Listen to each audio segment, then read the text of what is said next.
Group 4 தான் TNPSC வைக்கக்கூடிய எக்ஸாமில் வந்து அதிகமான வேக்கன்சி வரும். அந்த விஓ லெவல் எக்ஸாமுக்கான வேக்கன்சிஸ் எப்போவுமே நிறையா இருக்கும். எப்போவும் பார்த்தீங்கன்னா ஆவரேஜாக 4000லேருந்து குரூப் 4 தேர்வு எழுதி முடிச்சு வந்தாச்சுன்னா ஒரு நாளோ 2 நாளோ ஓய்வு எடுத்துக்கோங்க, ரிலாக்ஸ் ஆகுங்க அப்படின்னு நான் சொல்லுவேன். ஏன்னா டெஸ்டியூட் விடோஸ்க்குன்னு ஒரு கோட்டா இருக்குது, மாற்றுத்திறனாளிகளுக்குன்னு தனியாக கோட்டா இருக்குது. அப்படின்னாலும் எத்தனை பேர் அதில் போட்டி போடுறாங்க? ஓஎம்ஆர் ஷீட்டில் 2 இடத்துல நான் மார்க் பண்ணிட்டேன் அப்படின்னு சொல்லுவாங்க. அல்லது அந்த மாதிரியான ஏதாவது தவறுகள் அப்படின்றது பொதுவாக தேர்வர்கள் செய்யக்கூடியது என்ன? அப்படி செஞ்சிருந்தாலும் பரவாயில்ல அப்படின்னு போக முடியுமா? அல்லது அதுக்கான ஒரு ரெஸ்பான்சிபிலிட்டியாக அந்த தேர்வர்கள் மேலே வைக்கப்படும் அப்படின்னு பார்க்கணும். கொஸ்டின் பேப்பர்லேயே ஆன்சரை நோட் பண்ணி வைக்கிறது, கடைசியாக நம்ம மார்க் பண்ணிக்கலாம் அப்படின்னு. எல்லா கேள்வியும் நேரடியாக புத்தகத்திலேருந்து வரல. அந்த இடத்துல தான் ட்விஸ்ட்.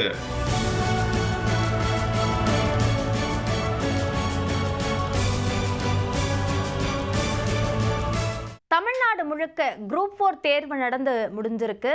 மொத்தமாக 13 லட்சத்துக்கும் மேற்பட்டவர்கள் விண்ணப்பித்த நிலையில் 11 லட்சத்துக்கும் மேற்பட்டவர்கள், அதாவது 82% பேர் இந்த தேர்வை எழுதி முடிச்சிருக்காங்க. இந்த தேர்வோட கடினத்தன்மை எப்படி இருந்தது? அந்த வினாத்தாள்களில் இருந்த பாட வாரியாக என்னென்ன மாதிரியான கேள்விகள் இடம்பெற்றிருந்தன அப்படின்ற ஒரு முழுமையான கொஷின் பேப்பர் அனாலிசிஸை தான் நம்ம இப்போ பார்க்க போகிறோம். இது சார்ந்த தெளிவை நமக்கு கொடுப்பதற்காக போட்டித் தேர்வு பயிற்சியாளர் திரு பிரவீன் நம்மோடு இணைப்பில் இருக்கிறார். அவரோடு பேசலாம். வணக்கம் சார். வணக்கம் மேம். குரூப் 4 தேர்வு இன்னைக்கு நடந்து முடிஞ்சது. ஓவராலா எப்படி இருந்தது? கஷ்டமான ஒரு தேர்வு அப்படின்னு பார்க்கணுமா அல்லது எளிமையாக தான் இருந்ததா? ஃபர்ஸ்ட் ஆஃப் ஆல் குரூப் 4ங்கிறது 10th ஸ்டாண்டர்ட் லெவலில் வைக்கக்கூடிய ஒரு எக்ஸாம் மேம். ஸோ இப்போ 10th ஸ்டாண்டர்ட் வரைக்கும் அப்படிங்கிற பேட்டர்னில் இருக்கிற எக்ஸாமில் இந்த வாட்டி கொஞ்சம் டஃப்னஸ் இன்க்ரீஸ் ஆயிருக்கு அப்படின்னு தான் சொல்லணும். ஏன்னா பொதுவாக பார்த்தீங்கன்னா குரூப் 4 தான் டிஎன்பிசி வைக்கக்கூடிய எக்ஸாமில் வந்து அதிகமான வேக்கன்சி வரும். அந்த விஓ லெவல் எக்ஸாமுக்கான வேக்கன்சிஸ் எப்போவுமே நிறையா இருக்கும். எப்போவும் பார்த்தீங்கன்னா ஆவரேஜாக 4000லேருந்து சில சமயம் 7000 வரைக்கும் வேக்கன்சி இருக்கும். இந்த வருஷமே நம்பர் ஆஃப் வேக்கன்சிஸ் பார்த்தீங்கன்னா கிட்டத்தட்ட 3935 வேக்கன்சி கேட்டிருந்தாங்க. ஸோ நம்பர்ஸ் நிறைய இருக்கிறதுனால நிறைய பேர் இந்த எக்ஸாமுக்கு எப்போவுமே அப்ளை பண்ணுவாங்க. அண்ட் அதனால காம்படிஷன் எப்போ அதிகமாகிட்டு போகுது. ஸோ அதைப்படி பார்க்கும்போது இதுவரைக்கும் இருந்த குரூப் 4 எக்ஸாமோட இந்த வருஷத்துக்கான கொஸ்டின் பேப்பர் கொஞ்சம் டஃப்பாகவே இருந்துச்சு அப்படின்னு தான் சொல்லணும். ஜென்ரலாக இருக்கிறத விட இந்த வாட்டி கொஞ்சம், அதாவது எழுதின நிறைய பேரோட ஜெனரல் ஒப்பீனியன் இது கொஞ்சம் டஃப்பா இருந்துச்சு அப்படின்னு சொல்றாங்க. எந்த அடிப்படையில இது டஃப் அப்படின்ற ஒரு கருத்து தேர்வர்கள் கிட்ட வருது? அதாவது ரொம்ப திங்க் பண்ணி அனலைஸ் பண்ணி பதிலளிக்கிற மாதிரியான கேள்விகளோட எண்ணிக்கை அதிகமா இருந்தது அப்படின்னு பார்க்கணுமா, அல்லது நிறைய நேரம் செலவிட வேண்டி இருக்கு அப்படின்றதுனால இந்த தேர்வு கஷ்டம்னு சொல்றாங்களா? நீங்க கேட்ட கேள்விக்கு கரெக்டா பதில் சொல்லணும் அப்படின்னா, இப்போ இந்த கேள்வி மீன்ஸ் இந்த எக்ஸாமை பொறுத்த வரைக்கும் மொத்தம் 200 கேள்விகள் இருக்கும். அதுல வந்து 2 பார்ட், மொத்தம் 3 பார்ட் இருக்கு. ஒன்று வந்து ஜென்ரல் தமிழ், இன்னொரு பக்கம் ஜென்ரல் ஸ்டடீஸ், அது கூட மேக்ஸ், அதாவது இந்த ஆப்டிடியூட் போர்ஷன். இது 3 சேர்ந்தது தான் இந்த குரூப் 4 எக்ஸாம். இப்போ இதுல பார்ட் வைஸ் நம்ம பார்த்தோம் அப்படின்னா இந்த முறை வந்து இப்போ இந்த 200 கேள்வியில 100 கேள்வி ஜென்ரல் தமிழ்ல இருந்து மட்டுமே வரும். ஸோ தமிழ் பொதுவாக வந்து 10ஆம் வகுப்பு சமச்சீர் கல்வி புத்தகம், அதாவது 6th-லேருந்து 10th வரைக்கும் உள்ள சமச்சீர் கல்வி புத்தகத்திலேருந்து தான் கேள்விகள் எப்பவுமே வரும். அண்ட் அந்த விகிதத்தில் பார்த்தீங்கன்னா இந்த வாட்டி பொதுத்தமிழ் கொஞ்சம் டஃப்பாகவே இருந்துச்சு அப்படின்னு தான் எல்லாருமே ஃபீல் பண்ணுறாங்க. காரணம் என்ன அப்படின்னா, எப்பவுமே புக் பேக்லேருந்து கொஸ்டின் அல்லது புக்லேருந்து டைரக்டாக இருந்து எழுதும் மாதிரியான கொஸ்டின்ஸ் வந்து நிறைய கேட்டிருப்பாங்க. பட் இந்த வாட்டி அதை தாண்டி சில கொஸ்டின்ஸ் வெளியிலேருந்து நிறையா வந்திருக்கு. அதாவது சிலபஸ்லேருந்து வெளியிலன்னு அதை சொல்ல முடியாது.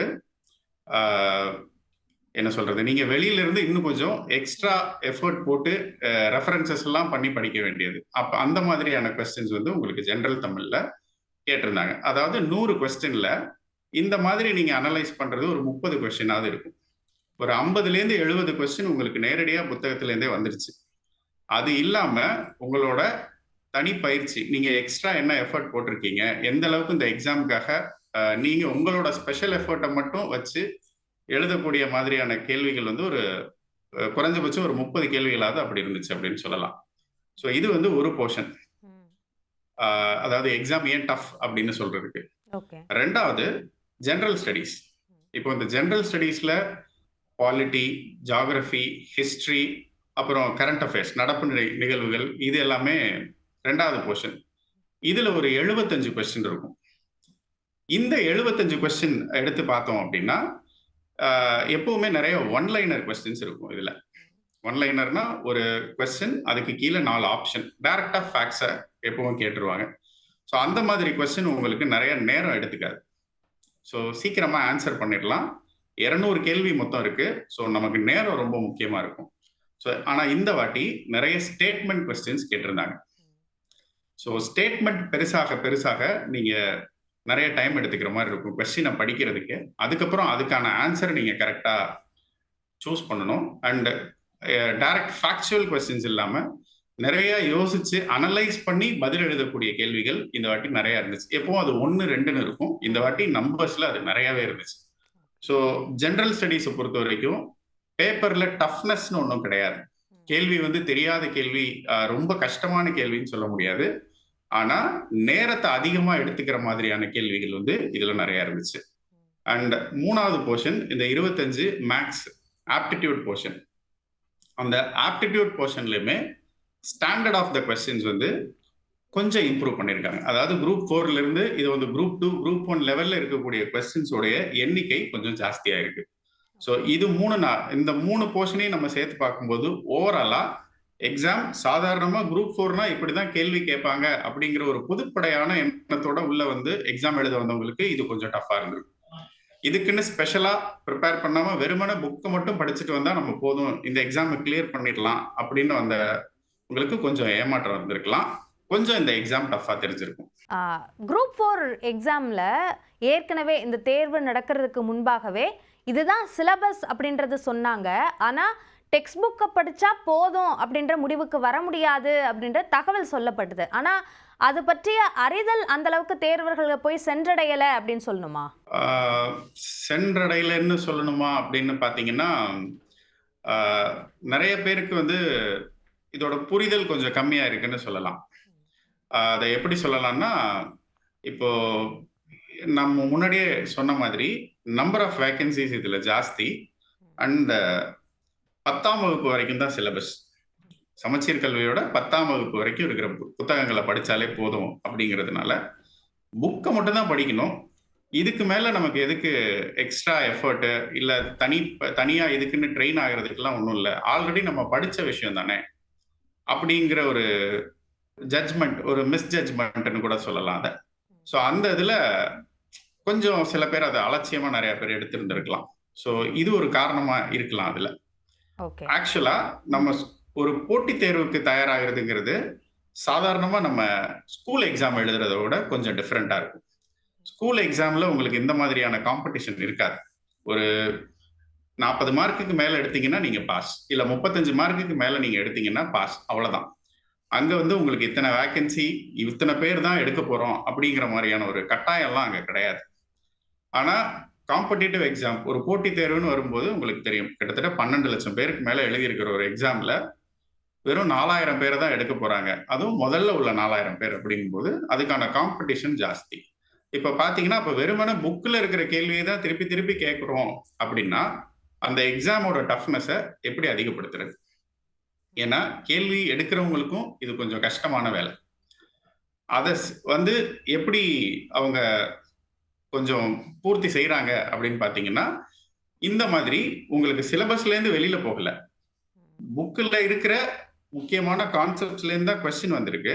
ஆனா அதை பத்தின என்ன சொல்றது, வெளி தேடல், கொஞ்சம் வெளியில அது சம்பந்தமா எவ்வளவு நீங்க இப்போ இன்டர்நெட்டா இருக்கலாம், இல்ல அதர் சோர்சஸ், நீங்க எதெல்லாம் ரெஃபர் பண்ணி அது விஷயமா எந்த டாபிக்கா இருந்தாலும் அதை பத்தின அறிவு உங்களுக்கு ஜென்ரலா எவ்வளவு இருக்கு அப்படிங்கிறதும் இங்க தேவைப்பட்டிருக்கு இந்த வாட்டி. இப்போ ஜென்ரல் தமிழ் பத்தி நம்ம பேசணும். இப்போ ஜென்ரல் தமிழ் அப்படின்றதுல ஜென்ரல் இங்கிலீஷ் அப்படின்ற ஒரு ஆப்ஷன் கொடுக்காததுனால இங்கிலீஷ் மீடியம் படிச்சுட்டு வர்றவர்களுக்கு அது ரொம்ப கஷ்டமாக இருக்குது. இப்போ குரூப் 2ல அப்படியான ஒரு option general Tamil or general இங்கிலீஷ்னு செலக்ட் பண்ணிக்க முடிஞ்சுது. ஆனால் குரூப் 4ல இல்லை அப்படின்ற குறையாக நிறைய பேர் சொல்லிட்டு இருந்தாங்க. இப்போ அவர்களுக்கும் இது இன்னும் டஃப்பாக இருந்திருக்கும் அப்படின்னு பார்க்கணுமா?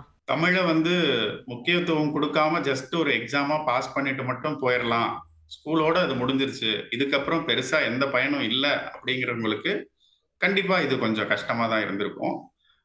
குரூப் 2ல இங்கிலீஷ் ஒரு ஆப்ஷனா இருக்கு. பட் குரூப் 4ல வைக்காததுக்கு சில காரணங்களும் இருக்கு. ஏன்னா குரூப் 4ல வேலை செய்யறவங்க அப்படின்லாம் அவங்க களநிலை பணியாளர்கள். அவங்க சாதாரண மக்களோட நிறைய ஒன்று சேர்ந்து வேலை செய்யற மாதிரியான ஒரு சூழ்நிலையில வேலை பார்க்குறவங்க அவங்க.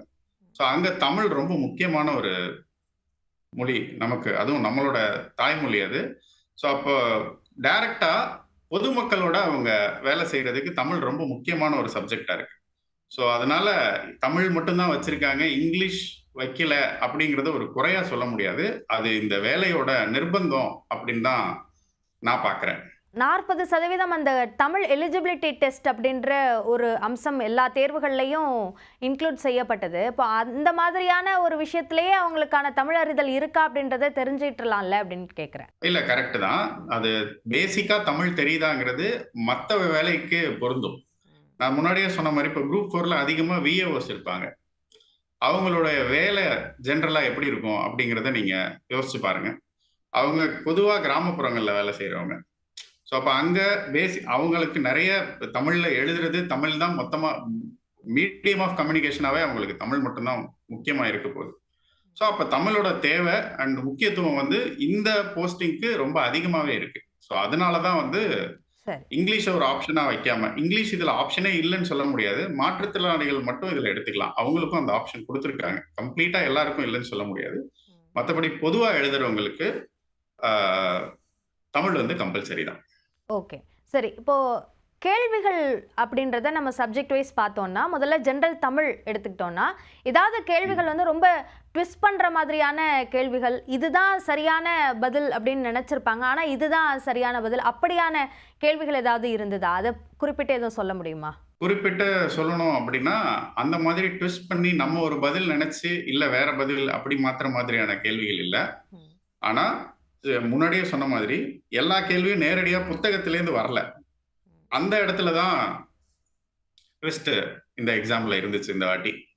ஸோ ஏன்னா பொதுவா இப்போ எடுத்துக்காட்டு, பொதுவா ஏதோ ஒரு எந்த ஒரு டாப்பிக்கை வேணா எடுத்துக்கலாம். அந்த டாப்பிக்கை பத்தின டிஸ்கிரிப்ஷன் புக்ல இருக்கும், அதுக்கு ஒரு எடுத்துக்காட்டும் இருக்கும். ஸோ இப்போ ஒரு எக்ஸாம் அந்த டாப்பிக்லேருந்து ஒரு கொஸ்டின் கேட்குறாங்கன்னா எடுத்துக்காட்டு புக்லேயே இருக்கு, அதை வச்சுதான் இது வரைக்கும் கொஸ்டின் வந்திருக்கு. ஆனா இந்த வாட்டி அப்படி இல்லாம எடுத்துக்காட்டு வெளியிலேருந்து சில இடத்துல கேட்டிருக்காங்க. ஸோ அப்போ உங்களுக்கு நேரடியா அது புக்லேயே இல்லை அப்படிங்கிற மாதிரி ஒரு தோற்றத்தை அது ஏற்படுத்துது. அவ்வளவுதானே தவிர அந்த டாபிக் புக்ல இருக்கு, எடுத்துக்காட்டு மட்டும் வெளியிலேருந்து இருக்கும். ஸோ அதை தான் நான் முன்னாடியே சொன்னேன். நம்ம அந்த விஷயத்த வெறும் புக்ல இருக்கிறத மட்டும் அப்படியே படிச்சுட்டு போனோம், இல்லை மனப்பாடம் பண்ணிட்டு போனோம் அப்படிங்கிறது இந்த முறை கொஞ்சம் வேலை செஞ்சிருக்காது. அது இல்லாம கொஞ்சம் அடிஷனல் எஃபர்ட்ஸ் வெளியில என்னென்ன பண்ணிருக்கலாம் அப்படிங்கிறது இங்க கொஞ்சம் தேவை. இப்போ ஜென்ரல் ஸ்டடீஸ் அதை எடுத்துக்கிட்டோம்னா அதுல இருந்த கேள்விகள்ல ஸ்பெசிஃபிக்கா ரொம்ப நேரம் எடுக்க வைத்த கேள்விகள் அப்படின்னு எதை குறிப்பிட்டு சொல்லலாம்? ஜென்ரல் ஸ்டடீஸ் அப்படின்னு பாத்தீங்கன்னா அதுல உங்களுக்கு இந்த முன்னாடியே சொன்ன இந்த statement type questions. Statement type கொஸ்டின்ஸ்னா எப்படி இருக்கும்னா, இப்போ நான் சாதாரணமா ஒரு மல்டிபிள் சாய்ஸ் கொஸ்டின்ஸ், அதாவது ஒரு கொஸ்டின் 4 ஆப்ஷன் கொடுத்துருப்பாங்க இல்லையா, ஸோ அது மாதிரி நேரடியாக ஒரு கேள்வி அதுக்கு 4 ஆப்ஷன் மட்டும் கொடுத்துருக்கப்போ உங்களுக்கு பிரச்சனையே இல்லை. ஆனா இந்த முறை இந்த ஒரு கொஸ்டினை எப்படி கேட்டிருப்பாங்கன்னா, இந்த ஸ்டேட்மெண்ட் டைப்ல அசர்ஷன் ஒரு ஸ்டேட்மெண்ட் இருக்கும், ரெண்டாவது அதுக்கான ரீசன் அப்படின்னு ஒன்று இருக்கும். அப்போ உங்களுக்கு இதை நீங்க படிச்சு புரிஞ்சுக்கணும். முதல் ஸ்டேட்மெண்ட் என்ன, ரெண்டாவது ஸ்டேட்மெண்ட் என்ன, முதல் ஸ்டேட்மெண்ட்டுக்கும் ரெண்டாவது ஸ்டேட்மெண்ட்டுக்கும் உள்ள லிங்க் என்ன, அப்போ முதல் ஸ்டேட்மெண்ட்டும் ரெண்டாவது ஸ்டேட்மெண்ட்டும் ஃபாலோ ஆகுதா, இதுக்கும் அதுக்கும் உள்ள லிங்க் கரெக்டா இருக்கா இல்லையா, இவ்வளோத்தையும் நீங்க அனலைஸ் பண்ணணும். இதை அனலைஸ் பண்ணி முடிச்சா மட்டும்தான் உங்களால ஆன்சர் எழுத முடியும் அந்த கொஸ்டினுக்கு. ஸோ அந்த மாதிரி கொஸ்டின்ஸ் இந்த வாட்டி ரொம்ப நிறைய இருந்துச்சு. எப்பவும் 1, 2 அப்படிங்கிறது இருக்கும். அது உங்களுக்கு பெருசா பிரச்சனை கிடையாது. ஸோ மொத்தம் பாத்தீங்கன்னா உங்களுக்கு கிட்டத்தட்ட 200 கொஸ்டின் இருக்கு. 200 கொஸ்டின் இருக்கிறப்ப உங்களுக்கு இந்த மாதிரி கொஸ்டின்ஸ் நிறைய இருந்துச்சு அப்படின்னா அது நிறைய நேரத்தை எடுத்துக்கும். ஓகே அதுதான் வந்து இந்த வாட்டி கொஞ்சம் டஃப்னு சொல்லலாம் ஜெனரல் ஸ்டடீஸ்ல. ட்விஸ்ட்ங்கிறது இந்த இடத்துல தான் இருந்துச்சு. ஓகே. இப்போ மேக்ஸ்லயும் அப்படிதான் இருந்ததா? அப்படியான கேள்விகள் இன்டைரக்ட் கேள்விகளோட எண்ணிக்கை அதிகமா இருந்தது அப்படின்றத ஏற்கனவே இல்ல சொல்லியிருந்தீங்க. ஆ. மேக்ஸை பொறுத்த வரைக்கும் 25 கொஸ்டின் தான். மேக்ஸுக்கான வெயிட்டேஜ் வந்து ரொம்ப ஜாஸ்தி அப்படின்னு சொல்ல முடியாது. 25 கேள்வி தான் இருக்கு. ஸோ அதுல ஒரு பேசிக்கான நாலேஜ் இருந்துச்சு அப்படின்னாலே போதும் அப்படிங்கிற மாதிரியான கொஸ்டின்ஸ் இருந்துச்சு. கொஸ்டின்ஸோட ஸ்டாண்டர்ட் மட்டும் கொஞ்சம் இம்ப்ரூவ் ஆயிருக்கு அப்படின்னு தான் சொல்லணும். அதாவது தரத்தை மட்டும் தான் சொல்றோம். மற்றபடி ரொம்ப கஷ்டமா அப்படி இப்படிங்கிறதெல்லாம் இல்லை. பொதுவாவே இது போன்ற தேர்வுகள்ல இந்த மாரி சில தவறுகள நான் செஞ்சுட்டேன். குறிப்பா இப்போ அந்த ஓஎம்ஆர் ஷீட்ல 2 இடத்துல நான் மார்க் பண்ணிட்டேன் அப்படின்னு சொல்வாங்க. அல்லது அந்த மாரியான ஏதாவது தவறுகள் அப்படின்றது பொதுவா தேர்வர்கள் செய்யக்கூடியது என்ன? அப்படி செஞ்சிருந்தாலும் பரவால்ல அப்படின்னு போக முடியுமா? அல்லது அதுக்கான ஒரு ரெஸ்பான்சிபிலிட்டியா அந்த தேர்வர்கள் மேல வைக்கப்படும் அப்படின்னு பார்க்கணுமா? ஸோ தேர்வு எழுதுறப்ப ஜென்ரலா பண்ற தப்பு அப்படின்னா என்ன பண்ணுவாங்க அப்படின்னா கொஸ்டின் பேப்பர்லயே ஆன்சரை நோட் பண்ணி வைக்கிறது, கடைசியா நம்ம மார்க் பண்ணிக்கலாம் அப்படின்னு. அது ஒரு தப்பு. கடைசி நேரத்துல நம்ம எல்லாத்தையும் ஓஎம்ஆர் ஷீட்ல ஆன்சரை வந்து ஷேர் பண்ணிக்கலாம் அப்படிங்கிற மாதிரி கொஞ்சம் யோசிப்பாங்க. அப்படி செய்யக்கூடாது. ஏன்னா உங்களுக்கு இது ஒரு லென்த்தியான பேப்பர். கிட்டத்தட்ட நீங்க 300 மார்க்குக்கு நீங்க எக்ஸாம் எழுதும்போது இந்த இடத்துட்ட டைம் ரொம்ப முக்கியம். ஸோ இப்போ முடிஞ்ச அளவுக்கு ஒரு கொஸ்டின் ஆன்சர் பண்றீங்கன்னா, ஆன்சர் தெரியுதுன்னா அதை உடனே ஓஎம்ஆர் ஷீட்ல மார்க் பண்றது ரொம்ப முக்கியம். கடைசி நேரத்தில் நீங்க ஷேர் பண்றப்ப கேர்லெஸ் மிஸ்டேக்ஸ் நிறைய வரும். இப்போ ஒரு கேள்விக்கு நமக்கு பதில் தெரியாம இருக்கலாம், பின்னாடி அதை அட்டன் பண்ணிக்கலாம் அப்படின்னு நம்ம ஒரு கணக்குல இருப்போம். அப்ப அந்த கேள்வியை விட்டுட்டு அதுக்கு அடுத்த கேள்வியை நம்ம படிச்சு அதுக்கு ஆன்சர் போடும்போது முதல் கேள்வியை விட்டதை மறந்துட்டு அந்த இடத்துக்கு அதை ஷேர் பண்ணிட்டோம் அப்படின்னா அதுக்கப்புறம் மார்க் பண்ற எல்லாமே தப்பா போயிடும். ஸோ இந்த மாதிரி தப்புகள் பொதுவாகவே நிறைய நடக்கும். ஸோ ஜென்ரலா ஒரு கேள்வி படிச்சு அதுக்கு பதில் தெரியுது அப்படின்னா உடனடியா அந்த ஆன்சரை ஓஎம்ஆர் ஷீட்ல மார்க் பண்றதே பெட்டர். கடைசியில மார்க் பண்ணிக்கலாம் அப்படின்னு மொத்தமா சேர்த்து வச்சு செய்யும்போது இந்த மாதிரியான தவறுகள் நிறைய நடக்கும். ஸோ அதை அவாய்ட் பண்றது ரொம்ப முக்கியமான ஒரு விஷயம்னு சொல்லுவேன். இன்னொன்று முக்கியமான ஒரு கேள்வி எல்லாருக்குமே என்ன இருக்கும்னா, இந்த வருஷம் எது கட் ஆஃபாக நிர்ணயமாக வாய்ப்பு இருக்கும் அப்படின்றது. இப்போ டஃப்பாக இருக்கு அப்படின்றதுனால கட் ஆஃப் ரேஞ்ச் குறையும் அப்படின்னு நம்ம பார்க்கலாமா? குறையலாம். ரொம்ப பெரிய வித்தியாசம் இருக்காது. ஓரளவுக்கு போன வருஷம் வந்த கட் ஆஃபை விட உங்களுக்கு கொஞ்சம் குறையிறதுக்கான வாய்ப்பு இருக்கு. அது போக இப்போ ஒரு வேக்கன்சி அனௌன்ஸ் பண்ணியிருக்காங்க. இந்த வேக்கன்சி இல்லாம பேக்லாக் வேக்கன்சியும் பின்னாடி சேர்க்கலாம். ஸோ அதுவும் ஒரு ரோல் பிளே பண்ணும். அப்போ உங்களுக்கு நம்பர் ஆஃப் வேக்கன்சி அதுவும் மாறும். ஸோ இதை பொறுத்து பார்த்தீங்க அப்படின்னா ரொம்ப பெரிய வேறுபாடு எப்பவுமே இருக்காது. கட் ஆஃபை பொறுத்த வரைக்கும் ஆவரேஜா எப்பவும் என்ன இருக்கோ அதுலேருந்து பிளஸ் ஆர் மைனஸ் ஒரு 2-3 மார்க்ஸ் தான் இருக்கும். அதுக்கு மேல உங்களுக்கு பெரிய சேஞ்சஸ் இருக்காது. ஏன்னா இங்க எப்பவுமே நம்பர் ஆஃப் பார்ட்டிசிபென்ட்ஸ் ஜாஸ்தி. எவ்வளவு பேர் போட்டி போடுறாங்க அப்படின்னு பாத்தீங்கன்னா நீங்களே சொன்னீங்க முதல்லயே, லட்சக்கணக்கான பேர் எழுதுறப்ப 4000ங்கிறது நம்பர் ஆஃப் வேகன்சிஸ்ல பெருசா இருக்கலாம். ஆனா எவ்வளவு பேர் போட்டி போடுறாங்க அந்த 4000 இடத்துக்கு அப்படின்னு பாத்தீங்கன்னா உங்களுக்கு காம்படிஷன் வருஷத்துக்கு வருஷம் இன்க்ரீஸ் ஆகிட்டே போகுது. ஸோ அதனால பெரிய சேஞ்சஸ்லாம் எதுவும் இருக்காது. இப்போ குரூப் 4 தேர்வு பொறுத்த வரைக்கும் இதுக்கு முன்னாடி தேர்வுகளுக்கு 10,000 வேக்கன்சி அல்லது 7,000 வேக்கன்சி அனௌன்ஸ் பண்ணும்போதே அது போதுமானதாக இல்லை அப்படின்னு தான் தேர்வர்கள் சொன்னாங்க. இப்போ இது வந்து ரொம்ப குறைவான வேக்கன்சி அப்படின்னு தான் சொல்கிறாங்க. இப்போ இந்த கட் ஆஃப் அப்படின்னு நம்ம பார்க்கும்போது கேள்விகளாக நம்ம எடுத்துக்கலாம். இப்போ 200 கேள்விகள் அப்படின்னு எடுத்துக்கிட்டோம்னா இவ்வளவு கேள்விகளுக்கு பதிலளிச்சிருந்தா அது சேஃப், பணி வாய்ப்பு கிடைக்கிறதுக்கான வாய்ப்பு இருக்கு அப்படின்னும் பட்சத்தில் அது எவ்வளவு கேள்விகளாக இருக்கலாம்? குறைஞ்சபட்சம் இப்போ இந்த வருஷம் வந்திருக்கிற வேக்கன்சி வச்சு பார்க்கும்போது இப்போ 4000 வேக்கன்சி இருக்கு அப்படின்னா சாதாரணமாகவே உங்களுக்கு இங்கே நெகட்டிவ் மார்க்கிங்ஸ்லாம் எதுவும் கிடையாது. ஸோ அதனால மார்க்ஸ் வந்து உங்களுக்கு நெகட்டிவா போறதுக்கு எந்த வாய்ப்பும் இல்லை. பட் அது இல்லாம சாதாரணமா ஒரு 150 கொஸ்டினுக்காவது நம்ம குறைஞ்சபட்சம் கரெக்டான மார்க்ஸ் எழுதியிருக்கணும். 150 கேள்விகளுக்கு நம்ம பதில் கரெக்டா எழுதியிருந்தோம் அப்படின்னா கொஞ்சம் கான்ஃபிடென்ட்டா இருக்கலாம். 150+ அதுவாவது நம்ம சரியா எழுதியிருக்கணும். இது கம்யூனிட்டி வைஸ் அது மாறுபடுமா? ஆமா, கண்டிப்பா. ஸோ அப்போ அதில் கட் ஆஃப் வந்து உங்களுக்கு தமிழ்நாடு கவர்மெண்ட்டை பொறுத்த வரைக்கும் ரிசர்வேஷன் பாலிசி இருக்குது, 69% இடஒதுக்கீடு வேறு இருக்குது. ஸோ அதுலேயும் வந்து பார்த்தீங்கன்னா இந்த ஹாரிசான்டல் வெர்டிக்கல் ரிசர்வேஷன் நிறைய மாற்றுத்திறனாளிகளுக்கு, தமிழில் படித்தவங்களுக்கு, ஸோ இது மாதிரி நிறைய ரிசர்வேஷன் கேட்டகரி இருக்குது. ஸோ அதனால ஒவ்வொருத்தருக்கும் கட் ஆஃப் வேறு வேறு மாதிரி இருக்கும்.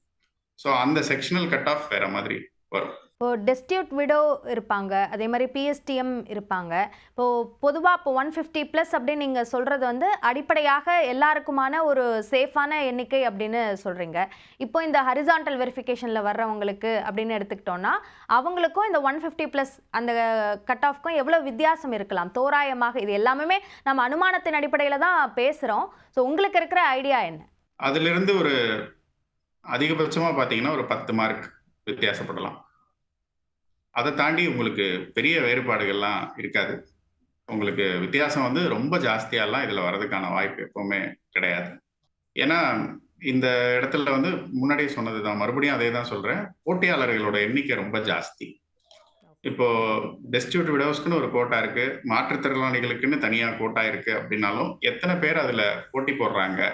அந்த இடம் மாற்றுத்திறனாளிகளுக்கு மட்டும்தான், அதில் எந்த டவுட்டும் கிடையாது. பட் எத்தனை மாற்றுத்திறனாளிகள் போட்டி போடுறாங்க அப்படிங்கிறது. ஒரு காலத்துலலாம் மாற்றுத்திறனாளிகள் கோட்டா இருக்கு அப்படின்னா அது வேக்கன்சி ஃபில் ஆகாமலாம் இருந்திருக்கலாம், ஏன்னா அந்த கேட்டகரியில யாரும் அப்ளை பண்ணலை அப்படின்னு. இப்போல்லாம் அந்த நிலையெல்லாம் கிடையவே கிடையாது. ஸோ அதனால அங்கேயுமே போட்டி நிறைய இருக்கு. அண்ட் இது 10ஆம் வகுப்பு வரைக்கும் தான் அப்படிங்கும்போது எல்லாருக்குமே இப்போ பேசிக்காக 10வது படித்த எல்லாருமே இந்த எக்ஸாமுக்கு வந்து எலிஜிபிள். ஓகே. ஸோ அப்போ போட்டி எப்பவுமே இந்த எக்ஸாமுக்கு ரொம்ப ஜாஸ்தி. மற்ற எல்லா டிஎன்பிஎஸ்சி எக்ஸாமோட குரூப் 4க்கான போட்டி எப்பவுமே ஜாஸ்தியாக இருக்கு. இறுதியாக ஒரு கேள்வி, இப்போ குரூப் 4 தேர்வு எழுதி முடிச்சுட்டு வந்தவங்க அடுத்து செய்ய வேண்டியது என்ன? குரூப் 4 தேர்வு எழுதி முடிச்சு வந்தாச்சுன்னா ஒரு நாளோ 2 நாளோ ஓய்வு எடுத்துக்கோங்க, ரிலாக்ஸ் ஆகுங்க அப்படின்னு நான் சொல்லுவேன். ஏன்னா இந்த எக்ஸாம் முடிகிற வரைக்கும், அதாவது இன்னைக்கு வரைக்குமே எல்லாருமே வந்து ரொம்ப கஷ்டப்பட்டு ப்ரிப்பேர் பண்ணிட்டு இருப்பாங்க. ஸோ அந்த ப்ரிப்பரேஷனுக்கு மென்டலாக ஒரு பிரேக் நமக்கு நாமளே, நம்ம உடலுக்கும் சரி மனசுக்கும் சரி ஒரு நாள் உங்களுக்கு தேவையான அளவுக்கு, ரொம்ப எக்ஸ்டெண்டடாக சொல்லலை, ஒரு சின்ன பிரேக் எடுத்துக்கணும். பட் அதை தாண்டி போட்டித் தேர்வுக்குன்னு நீங்கள் ப்ரிப்பேர் பண்ண வந்துட்டீங்க அப்படின்னா அடுத்து என்ன அப்படிங்கிறத நோக்கி நம்ம போய்கிட்டே இருக்கணும். நம்மளோட முயற்சியில் வெற்றி அடைகிற வரைக்கும் தொடர்ந்து முயற்சி செஞ்சுக்கிட்டே இருக்கணும் அப்படிங்கிறத தான் நான் வந்து சொல்லுவேன். இத்தனை கேள்விகளுக்கு தான் பதிலளிச்சிருக்கேன் அப்படின்னு இருக்கிறவங்க அடுத்து ப்ரிப்பரேஷனை உடனடியாக தொடங்கிடலாம் அப்படின்னா அது யாரை சொல்வீங்க? அதாவது அஃபிஷியலாக ரிசல்ட் வராத எல்லாரையுமே நான் தான் சொல்லுவேன்.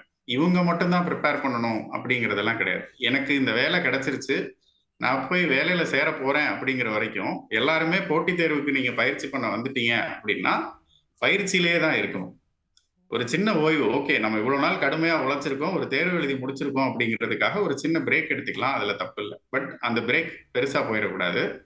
ஏன்னா அடுத்த போட்டித் தேர்வு எப்போ சீக்கிரமாகவே வரலாம். இப்போ அடுத்து குரூப் 2, திரும்பி அடுத்த வருஷம் கேலண்டரில் உங்களுக்கு குரூப் 1, இந்த மாதிரி தேர்வுகளுக்கெல்லாம் ரொம்ப ஷார்ட் டேர்ம் ப்ரிப்பரேஷன்லாம் பத்தாது. ஸோ சில தேர்வுகள்லாம் இப்போ குரூப் 1லாம் படிக்கிறவங்க ஒரு வருஷம் படிப்பாங்க, கன்சிஸ்டண்ட்டாக கண்டினியூஸாக படிக்கிற மாதிரி இருக்கும். ஸோ அந்த மாதிரி இருக்கிற தேர்வுகள்லாம் படிக்கும்போது நீங்கள் வந்து தொடர்ச்சியாக அந்த இப்போ இந்த போட்டித் தேர்வு எல்லாத்துக்குமே ஒரே ஒரு பிரின்சிபல் வந்து ரொம்ப சிம்பிள், கன்சிஸ்டன்சி. தொடர்ந்து படிச்சுக்கிட்டே இருக்கணும். கன்சிஸ்டன்சி ரொம்ப ரொம்ப முக்கியம் அப்படின்னு தான் சொல்லுவேன். ஸோ அதனால உங்களுக்கு நான் வந்து இப்போ ஒரு நாள் படிச்சுட்டேன், அடுத்த நாள் நான் பிரேக் எடுத்துக்கிறேன், அந்த மாதிரியான அப்ரோச் வந்து போட்டித் தேர்வுக்கு வந்து பொதுவாக உதவாது. ஸோ தொடர்ந்து கன்சிஸ்டண்ட்டாக யார் பர்ஃபார்ம் பண்ணுறாங்களோ அவங்களுக்கு மட்டும்தான் வெற்றி கிடைக்குது இங்கே. ஸோ அதனால முடிஞ்ச அளவுக்கு இந்த மாதிரியான என்ன சொல்றது பிரேக் எல்லாம் கட் பண்ணிட்டு நீங்கள் வந்து கன்சிஸ்டண்ட்டாக ப்ரிப்பேர் பண்ணணும். உங்களோட இலக்கு வந்து ஒரு அரசு வேலை அப்படின்னு நீங்கள் ஃபிக்ஸ் பண்ணியிருக்கீங்க, அது கிடைக்கிற வரைக்கும் உங்களுடைய கன்சிஸ்டன்சி இங்கே முக்கியம். ஸோ யார் கன்சிஸ்டண்ட்டாக எஃபர்ட் போடுறதுக்கு தயாராக இருக்கிறாங்களோ அவங்களுக்கு 100% வெற்றி நிச்சயம். இணைப்பில் வந்து குரூப் 4 தேர்வு எழுதி முடித்தவர்களுக்கான பல்வேறு தெளிவுகளை கொடுத்தமைக்கு நன்றி திரு பிரவீன். நன்றி.